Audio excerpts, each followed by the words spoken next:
Today I'd like to continue our journey through the book of Judges in chapter 18, about halfway through that chapter. The tribe of Dan is looking for a good place to relocate. They were in the central part of Israel. All of these Canaanite tribes came and gave them a lot of grief. So they're like, where are we going to live? That was our original place, but now where are we going to live? There was all this fighting back and forth, and they wanted a place of peace. So they've come now to the north, and they are near the house of Micah, who took in a priest, a Levite priest.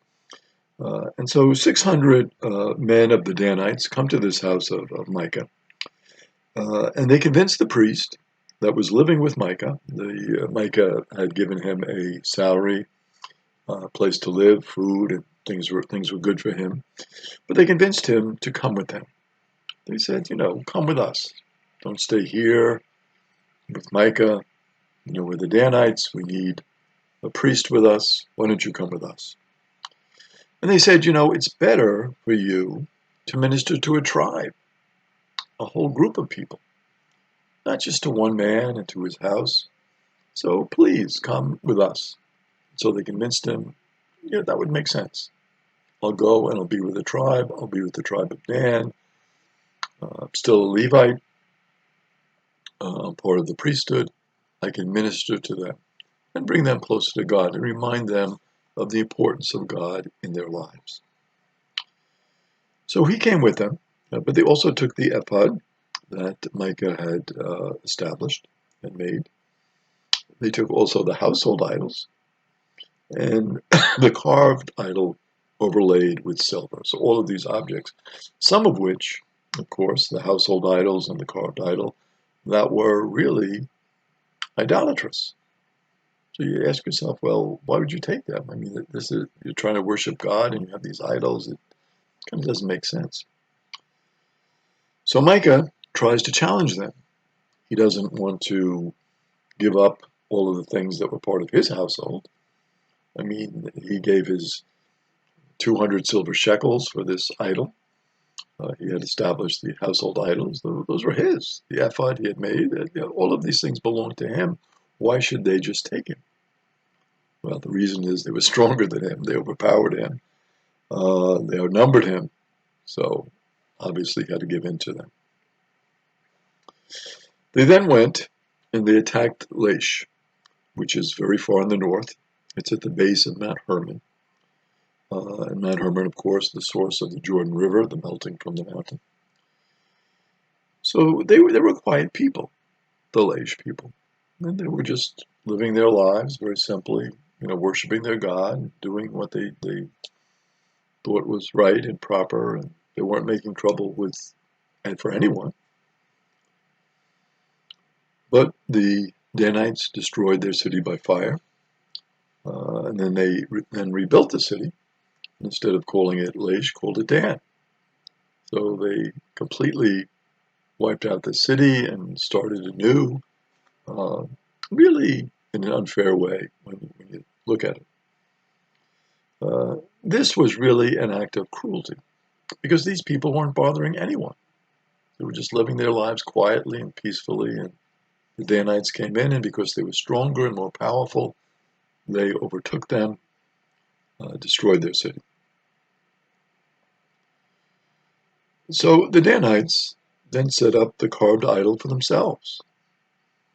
So they took this carved idol that they'd gotten from Micah, that he had paid for basically with the 200 silver shekels that he had given to his mother, and his mother had this idol made. And the idol was to kind of represent God, so it was kind of, not really against God, but at the same time, according to the Mosaic law, they were not allowed to do this. So Jonathan, who was the son of Gershom, who was the son of Moses, and his descendants became priests of the Danites. So it's very interesting, the connection now with Moses. Jonathan becomes the priest. He, of course, would be like Moses from the tribe of Levi, which was Aaron and Moses' tribe. So he would be certainly part of the tribe. And also, of course, he had that direct connection with Moses. And basically, they became priests of the Danites until about the year 734 BC, when the Assyrian emperor Tiglath-Pileser III conquered northern Palestine. So this was a long-standing tradition from the time where they had entered into the Promised Land until they were conquered by the Assyrians. And of course, only the northern part of Israel was conquered by the Assyrians. So they maintained the carved idol that Micah had made as long as the house of God was in Shiloh.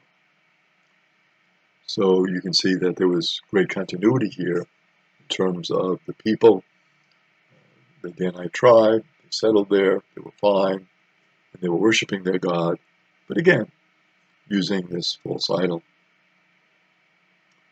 In chapter 19 of the book of Judges, we are introduced to a Levite who is from Ephraim in the north.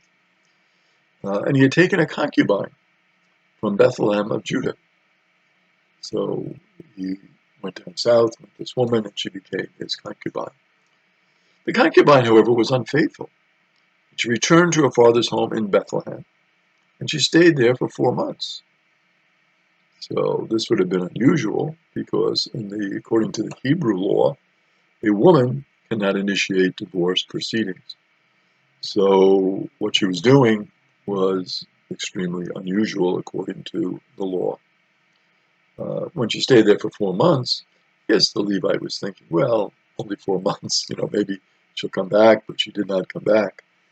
So the husband went after her, and he went after her with the express purpose of forgiving her and taking her back. So even though she had left him, she was in violation of the law. There was a love there. There was a concern for her. He said, I'm going to go back, and I'm going to take her back so she can be my wife. So she brought him when he came into her father's house, and the father joyfully greeted him, and they entertained him at his house. And he entertained him at his house for 5 days. And it's funny because after each of the days, he had a great feast and gave him plenty of wine, and they were celebrating. And he would say, "Oh, stay another day, stay another day." The father obviously didn't want him to go. I think probably the father is thinking, well, maybe if I am good to him and kind to him, maybe he'll stay here. And this way my daughter won't be all the way up in the northern part of Israel, but the family will be here, and if they have children, I can visit with them. And that was kind of his motivation, I think. Finally, after 5 days, he left with his concubine, even though it was kind of late at night, he left. And an interesting little part of the journey, they didn't want to stay near Jerusalem because it was controlled by the Jebusites. So they figured they might run into some problems there in Jerusalem. Wasn't yet really part of the Israelite nation. So they went to Gibeah instead, which was controlled by the tribe of Benjamin. But at first, no one offered them shelter, and they had to stay in the public square. And we're going to see as the story continues what happens to them as they stay here in Gibeah.